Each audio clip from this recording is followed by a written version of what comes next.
Hello and welcome to Thinking Out Loud. I'm your co-host, Cameron McAllister. And I'm your co-host, Nathan Rittenhouse. Nathan, today I really want to talk to you about the conversion, the very recent conversion of Ayaan Hirsi Ali. So a few words about who she is. Yeah, I'm excited about this too. Yeah. So a few words about her if you're not familiar with her. She was at one point loosely grouped with the New Atheists. And that's for a number of different reasons. I saw her as the Four Horsemen plus one. She was the plus one for the Four Horsemen. A lot of people the Apocalypse. did. Yeah. Exactly. Yeah. So she was sort of loosely not in their number. Hey, wait, you need to define New Atheism because some of our listeners aren't old enough to know about New Atheism. Oh, heavens to Betsy. Never thought I would say that, use that expression, by the way. That's also a sign of my age. Yeah. No, seriously, I think it's important because we're talking 2011, Sure. like around in there. It was when it was really cranking, right. but that's 12 right. years ago now. New Atheism sort of as a movement, I think, really crystallized around right after 9/11. I think that was a moment when you had the attack on the Twin Towers where there was new ammunition against religion at that point. Because people could point to that and say, hey, look, see, this is what happens with religion, the collision between religion and the modern world. It results in bloodshed. But you had a number of spokesmen who kind of emerged as the leading public intellectuals. Also, this is a good side note here where Nathan and I would like to tell you, this was seen at the time by many Christians as a very serious threat to the church. And we're grateful, of course, that other Christian intellectuals took this seriously and wrote books in response and articles in response and gave talks and seminars. But now, here we are, and we've got to remind you who these people were because they came and they went. I think that it's worth thinking about that for a second. Yeah.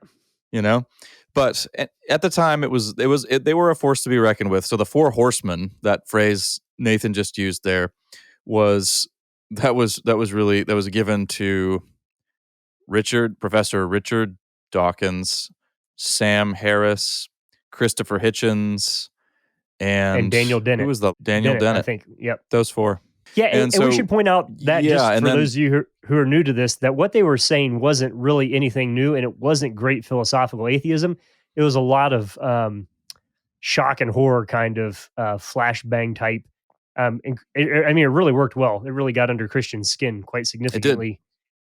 They sold, but it was more crude than it was persuasive. That's correct. Yes, and also somewhat of an embarrassment to other more philosophically subtle atheists as well. It's worth pointing that out. But they were speaking tours at colleges, deconversion ceremonies. You couldn't go anywhere without seeing the God Delusion on the end rack of bookstores and airport. Correct. Yeah. Booksellers. It was a thing. A lot of theatrics. Yeah, it was a thing. But yeah, some of the most serious and vociferous critiques of the New Atheists actually came from skeptics and atheists as well. That was another interesting feature. So we're off topic. Sorry. Yeah. So Ayaan Hirsi Ali was numbered with them at one point. Now she grew up. She had a Muslim background. She grew up in Nairobi, and was at one point, I think we could say she was radicalized under the Islamic Brotherhood. I think she was in Somalia at first. And so, was she in Somalia? Okay, so she's. I think when the Muslim Brotherhood took over her town. Yeah. Okay. Keep talking. I'll look that up. But she ended up. Right, sure. But she ended up after basically 9/11 was a turning point for her, and then she just felt. I think she had held on to a real fear of hell in the afterlife, and that had been the one piece that still sort of bound her to her former faith. But then she read Bertrand Russell's famous essay, Why I'm Not a Christian. And that was a turning point for her. She found tremendous consolation in that. This is interesting. She talks about how she found a lot of comfort in the line, when I die, I shall rot, rather than suffer eternal conscious torment. So that was an interesting turning point for her. But now on November 11th, so just 4 days ago as of the recording of this podcast, she published a piece in Unheard titled "Why I Am Now a Christian," and she opens that essay by saying it's pretty interesting. I never would have imagined that. I once read this article by Bertrand Russell, and nearly 100 years later, after the publication of that, I would be publishing an essay saying the precise opposite. Well, hang on. This can has we just point obviously out, caused a lot of controversy. Yeah. Yeah, well, and let me just say that before we get off of her background here. So here you have somebody whose village is overrun by the Muslim Brotherhood. She's a victim of female genital mutilation. She becomes a refugee. She then becomes a Dutch politician.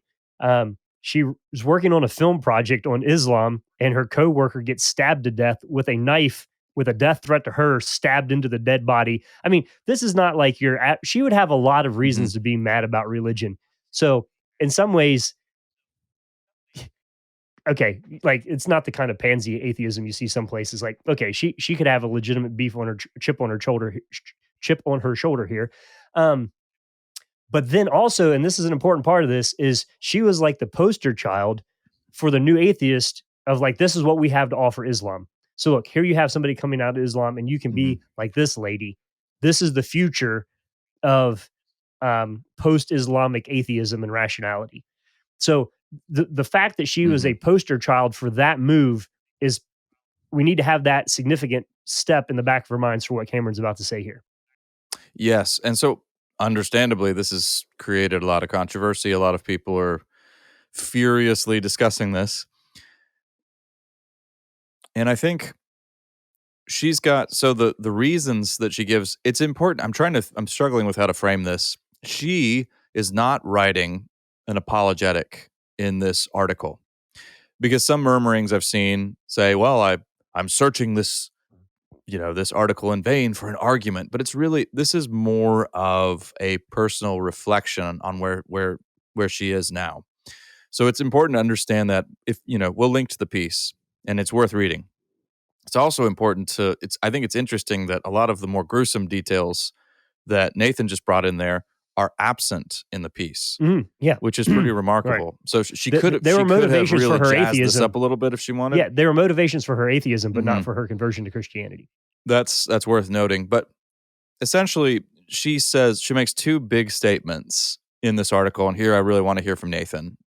But the first is she does say that our Judeo-Christian heritage is the only thing that will save Western civilization. And she believes, and again, we'll talk about this. We'll talk through this.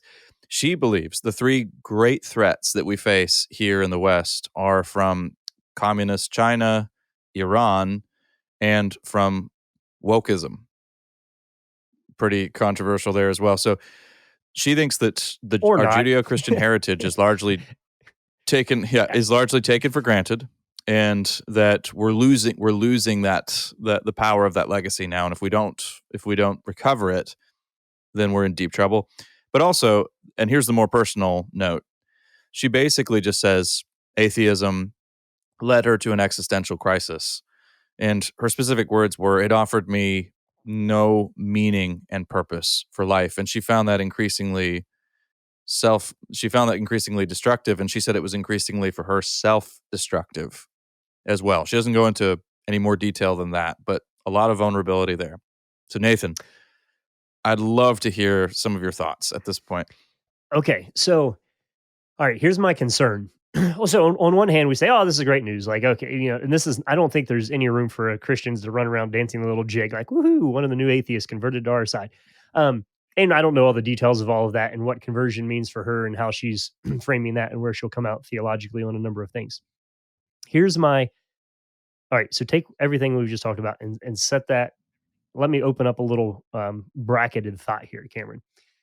I'm looking at so we're going to use her as an example of a much broader cultural thing. And this is totally anecdotal that I'm feeling right now, which is that the practical use of Christianity for stabilizing Western civilization and culture is becoming a thing. So let me give you a couple thoughts here. One of those would be Jonathan Pageau's speech at the ARC conference. So this is something that Jordan Peterson put together. What is that? The Alliance for Responsible Citizenship. If you haven't, you should go listen to his Jonathan Pageau's talk on goodness. And he basically looks at a room full of world leaders and says, hey, there's something kind of awkward here. There are a bunch of religious people in this room, and just calls that out and goes from there. And it's pretty fantastic. I'd say it's one of the better apologetics talks I've heard in a long while. So you have that going on.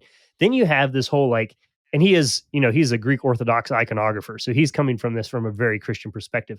But then you have the subsidiary spinoff groups of that, your Jordan Petersons and your Jonathan Haidts. And I was just listening this morning while I was running to an interview with Russell Moore and Jonathan Haidt.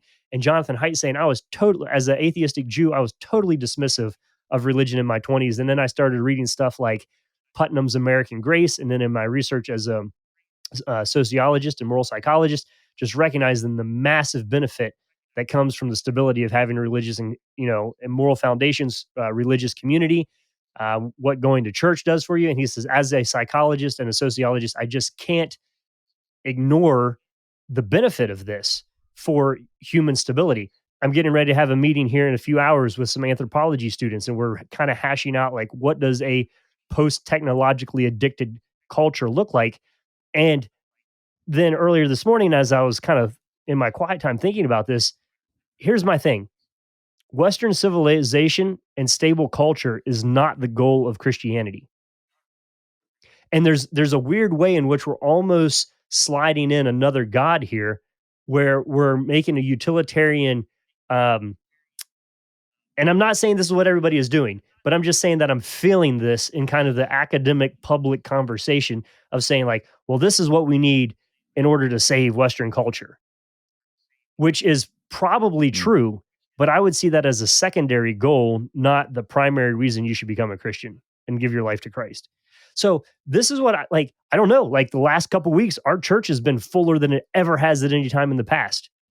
And other people are reporting that too. Like there is something afoot, Watson, going on here where there is a spiritual, but it doesn't feel quite spiritual. It almost feels like a pragmatic, like the church is a soft landing spot for those who are anxious about the world, which it should be. And I'm phenomenally grateful that the doors are open there. But I just, in the back of my mind, have a little bit of a, what's the proper ontological order and justification? And okay, we also can't, when we're looking at her conversion, it also has to do with the fact that she's like pretty anti-Islam and is now living in a time in which she feels like the progressive left is pretty pro-Islam over the last, month. So I think there's almost a sense in which some types of political ideology combined with Islam are driving people back into an interest in Judeo-Christian values in the church in a whole new way. And I'm grateful for that. And I think that's right. But I just want to put a little yellow flag on the play here and say, that's not fundamentally and foundationally the reason that you should become a Christian. So I have a little bit of a worry that there's an academic elite Christian pragmatism, cultural Christianity making a comeback in a different. I don't know. I'm struggling to articulate what I'm feeling here, but like over the last week, I've just been kind of jitterily grappling with this idea of is the new wave of interest the healthy version of Christianity? I'll stop rambling. Yeah, now. I think I'm not. No, I mean I'm wary of the kind of an instrumental approach to Christianity that sees it more as a kind of benefit to society and a functioning society.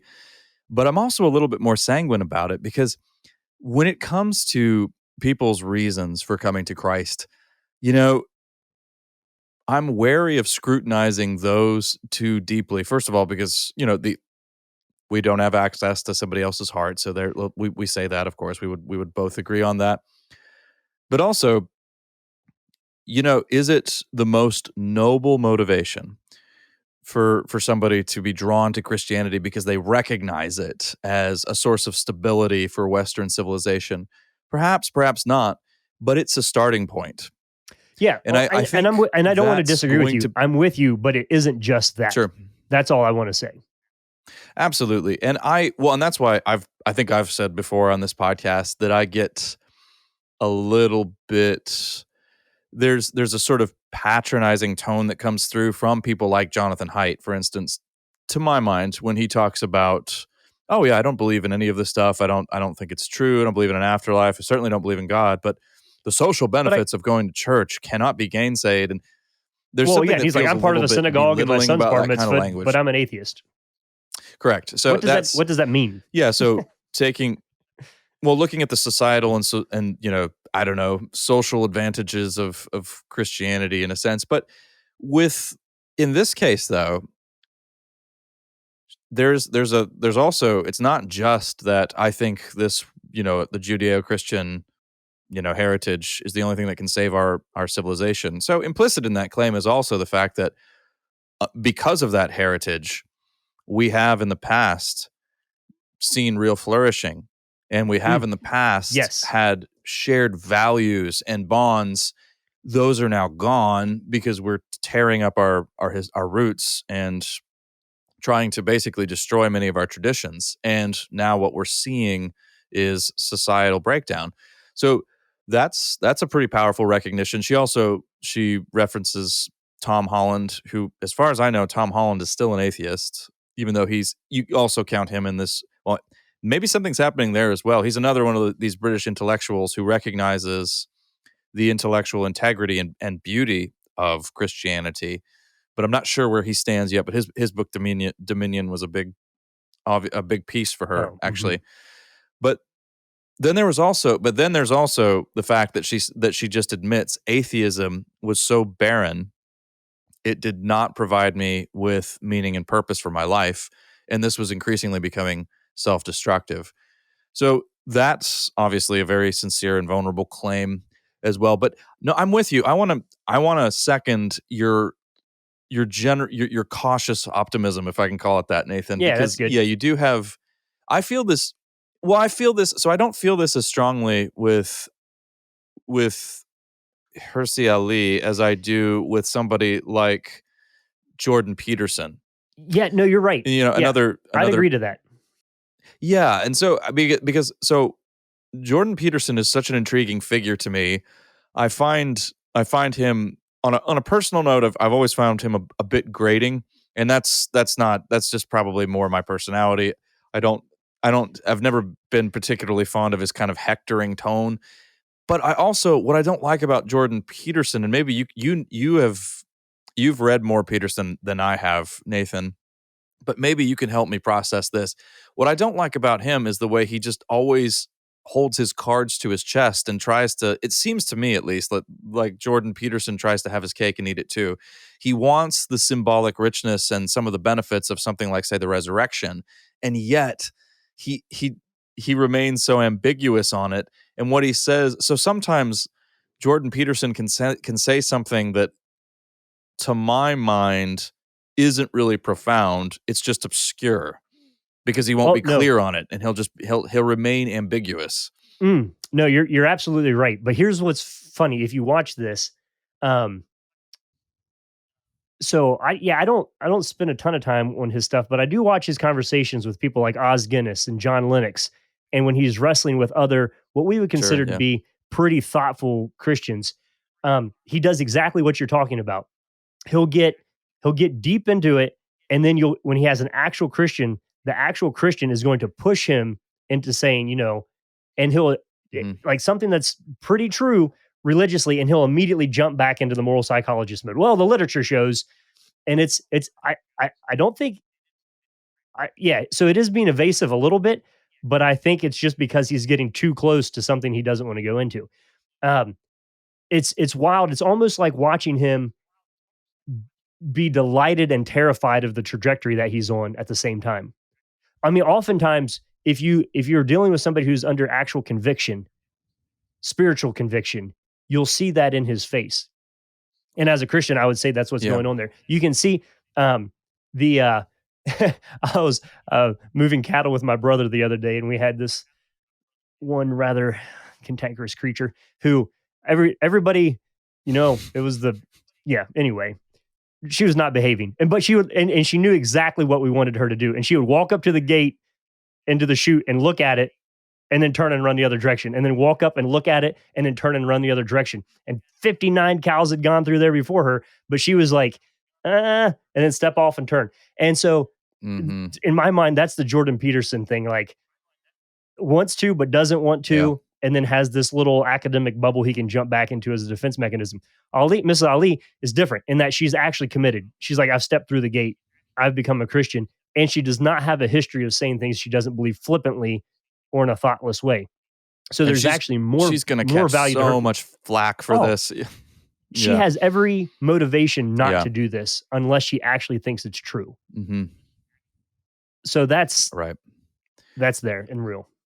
Yeah. So but this whole kind of burgeoning movement, and there's a helpful article that Jake Mador wrote in Mere Orthodoxy, responding to Ali's conversion as well, and he mentions the critique about some of these intellectuals converting to Christianity for lack of a better phrase, societal benefits. And he actually mentions Roger Scruton as well. And that's true. If you look at some of Scruton's writings, if he's not too careful, you would get the impression that he's very committed to Christianity because it's this magisterial vision of reality, and it really serves as a wonderful form of, it basically lends cohesion to society and all that. And so the question of, but is it true? doesn't seem to emerge too often. So the argument that happens there is you have all these guys who give a very naturalistic explanation of religion and say, look, we evolved with religion and it's inescapable from how we operate in our human subconscious and psyche. Therefore, it's probably here for a functional reason. And so therefore it's important. We can't just dismiss it. That's kind of what you get out of that is it's a biologically necessary construct in order to keep tribes together in a harmonious way in which they can reproduce and function most smoothly. But but I mean, really what's fascinating to me, Nathan, is that you do have a group of intellectuals sort of coming to a similar conclusion, which seems to, it revolves around the notion. So let's throw out "this will save civilization" for a second, or not throw it out. Let's bracket that for a second. The other item here that's worth considering is that these people all seem to agree that human beings, whatever it is that contributes to human flourishing, whatever it is that contributes to a good life, we are not doing it now. At a moment when we are supposedly more enlightened, more rational, and we have bid farewell to our benighted religious past. We've thrown off those shackles, and now we'll step into a brave new world. And what we're seeing is society on the verge of collapse. And they're drawing some very reasonable conclusions on that based on those facts. Well, okay. So I was talking to this other McAllister yesterday, a guy named Stewart. You've probably heard of him. So your dad and I were having this conversation, and I was just asking him, I was like, why is it though that these names and these voices that are kind of like pushing the envelope here on the respect of religion in the public sector, none of them are theologians, none of them are Christians. So I was asking your dad, I was like, why are these people better at this than the church is right now? Why? I guarantee you there's no preacher in America who has as many followers on an analysis of Exodus and Genesis as Jordan Peterson, who's not even a preacher or a Christian. So I said to your dad, why is he so much better at this than the church? And we went through the list of some others who've kind of fallen in that category. And he said, it's because they're coming to it out of despair. And I thought that was a pretty fascinating, thanks, Stuart, insight there, is these are people who have looked over the cliff better than Christians have, and have seen the meaninglessness and the purposelessness and the degree to which things fly apart and unravel when you don't have it, and therefore are coming back to it out of a fear of the abyss, basically, which I think is what Ms. Ali is saying, right? Yeah. And so it's like going down a corn maze and having somebody coming back the other direction and saying, don't go down this part of the maze. I've been down there and it's a dead end. But these people are scared by what they saw at the other end, and they're running back the other direction, and that gives them an extra energy in and passion, I think, in some of their Oh speaking boy. about Well, these issues. well, so here's a convicting thought. Are we going to be motivated by fear of the abyss or fear of the public? Because what it seems to me often happens, Nathan, with Christians, especially Christians who have some sort of public platform, is that they are afraid to speak candidly about what Christianity is about, what it means, and what it can offer to a broken world.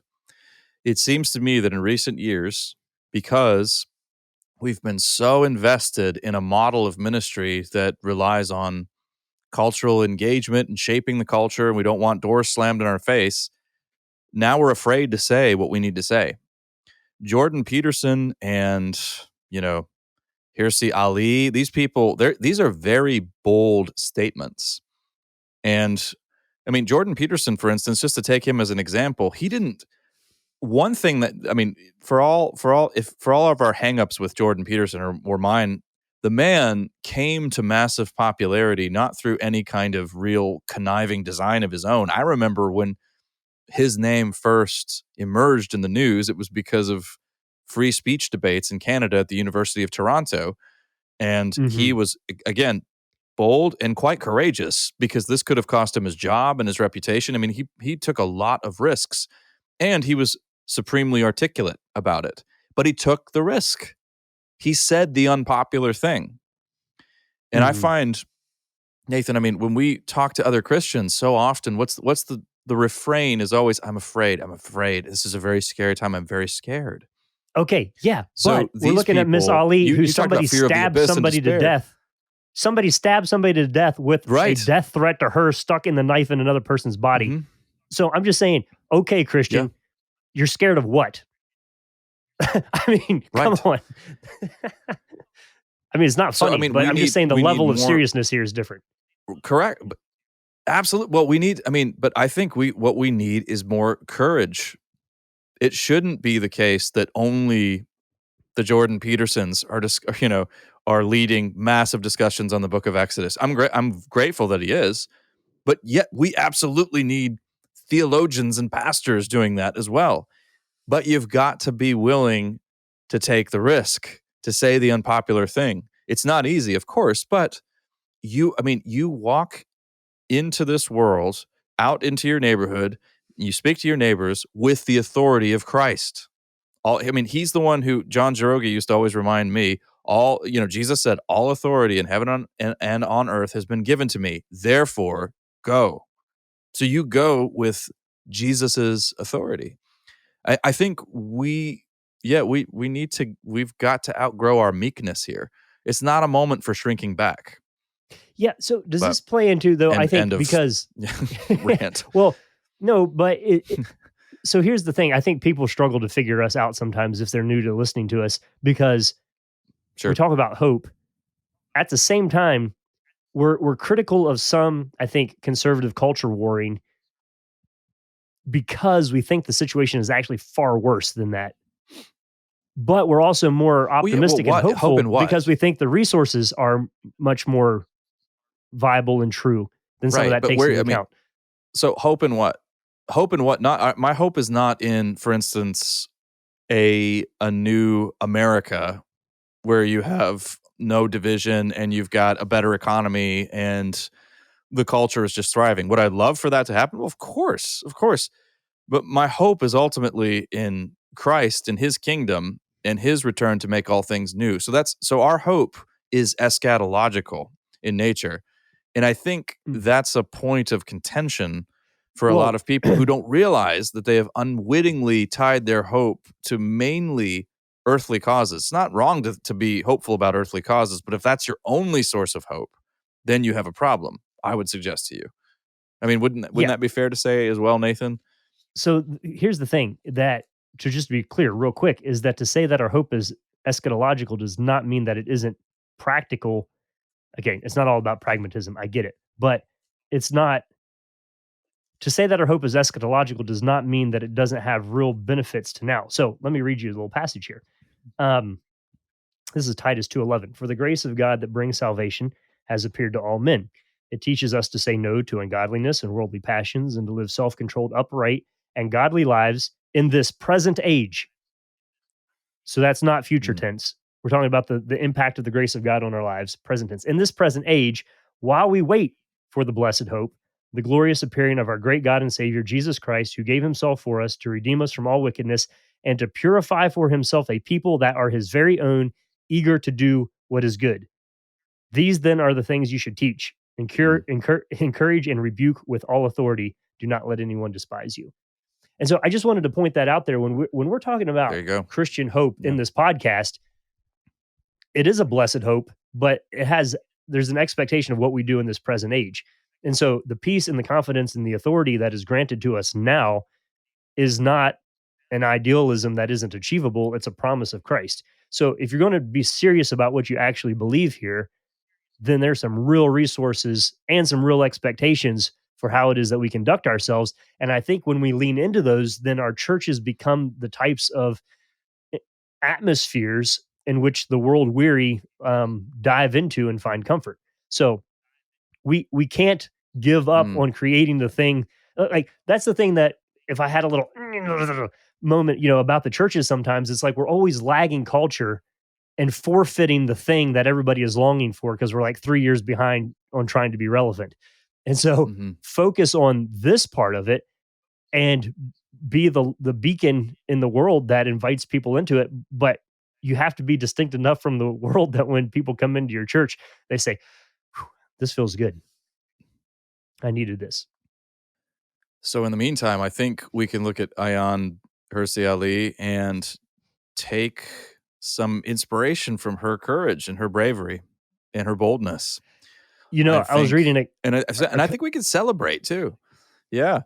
This might be overstating it a bit, but I was reading a commentator who's actually an Egyptian analyst who said that her conversion is as big of a moment as 9/11. And I was like, what? That's weird. That somebody, so I'm not going quite that far, but maybe also he is seeing a breaking happening here, that she's kind of like a canary in the coal mine kind of thing. So to the degree of a sea change. Of a sea change. Who was writing the book your dad was talking about yesterday about like the tide going out and then the tide coming back in? And are we kind of, when you said the word sea change, Justin Brierley's new book. Yeah. Are we, so I think if you're a church leader, like have your radar on right now and be attuned to this, like the tide might be coming back in. And that's really encouraging, I think, but also there's some big challenges ahead for how we church well in response to this shift. So, yeah, by the way, I have to get this note in there just so that everybody gets the reference. That's Dover Beach by Matthew Arnold, and you should read that poem. Not everybody loves poetry. Isn't that sad, Nathan? But that's one poem you should read. It's probably one of the great reluctant atheist poems where he talks about the receding tide of faith. And the suggestion right now is that perhaps that tide is coming back in. I certainly think it probably is. That's good news. So a lot to be excited about here, everybody. Anyway, read Dover Beach. It'll do you some good. Well, I'm sure if this is the beginning of something, it's something we'll certainly keep our eyes on. And I think it's wise for all Christian leaders and people at whatever phase of their faith they're in to be mindful of. And if you're experiencing and feeling those longings and tugging in your own heart, I think be encouraged that you're not alone in that. You've been listening to Thinking Out Loud, a podcast where we think out loud about current events and Christian hope. Thanks for listening to Thinking Out Loud. If you'd like to learn more about what we do, book Nathan or Cameron, or if you'd like to support us financially, whether through a one-time donation or on a monthly basis, you can do so on the donate page at www.toltogether.com. That's toltogether.com. And please consider leaving us a 5-star rating and sharing this content with your friends. It really does help.